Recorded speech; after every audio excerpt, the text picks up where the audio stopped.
টঙ্গীর শিশু ধর্ষণ এবং হত্যাকাণ্ডের আসামি নিলয় র্যাবের ক্রসফায়ারে নিহত হয়েছে।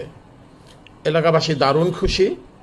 তারা স্বাগত জানিয়েছে র্যাবকে, টঙ্গী থানার এসআইকে, টঙ্গী থানার পুলিশকে, এবং তারা হর্ষধ্বনির মাধ্যমে তাদেরকে বিদায় দিয়েছে। তাদের প্রতি তারা সন্তুষ্ট হয়েছে। ছাত্র সমন্বয়ক কথা বলেছেন এবং তারা বলেছেন তারা এই ধরনের বিচার চান।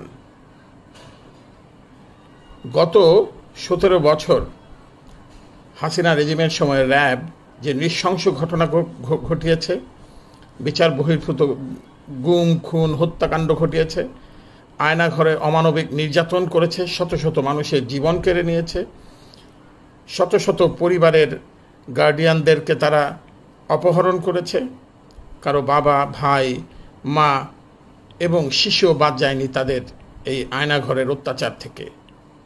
আর আজকে সেই জনগণ তাদেরকে হর্ষধ্বনি দিয়ে বরণ করছে, তারা উল্লসিত।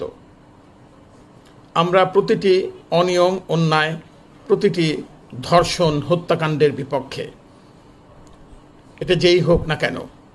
আমরা অবশ্যই চাই নিলয় এবং নিলয়ের মতো যারা দুষ্কৃতিকারী আছে সমাজে তাদের বিচার হোক, কিন্তু এই বিচারহীনতার সংস্কৃতি আবার চালু হয়ে গেল। নিয়তি বারবার ফিরে ফিরে আসে। বাংলাদেশে আমাদের যেন কোনোভাবেই এই নিয়তি ছাড়ছে না, পিছু ছাড়ছে না। র্যাবের রিফরমেশনের কথা ছিল, র্যাব বাতিল করার কথা উঠল, পুলিশের রিফরমেশন হওয়ার কথা, কোনো কিছুই হচ্ছে না। বরঞ্চ কোনো এক কনস্পিরেসির কারণে, কোনো এক কূটচালের কারণে, কোনো একটা সুবিধাভোগী গোষ্ঠীর সুবিধার আদায়ের উদ্দেশ্যে আবার ফিরে আসলো বিচার বহির্ভূত হত্যাকাণ্ড। আর যারা আজকে খুশি হয়েছেন তারা মনে রাখবেন, আজকে আপনি খুশি হয়েছেন, আগামীকাল আপনি বা আপনার কোনো আত্মীয় স্বজন বিনা বিচারে এরকম হত্যাকাণ্ডের শিকার হতে পারে। আপনিও হতে পারেন ভিকটিম, যে কেউ হতে পারে ভিকটিম।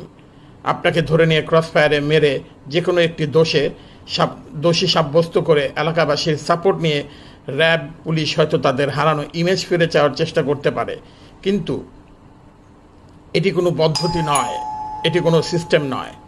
তাই আমরা সবসময় এই ধরনের বিচার বহির্ভূত হত্যাকাণ্ডের বিপক্ষে থাকব। আমরা সবসময় আওয়াজ তুলব, কথা বলবো। বিচার বহির্ভূত একটি হত্যাকাণ্ডও যেন আর না হয়, একটি মানুষও যেন গুম না হয়, কোনো পরিবার যেন আর আহাজারি না করে তারপর তাদের স্বজনদের খুঁজতে থাকে।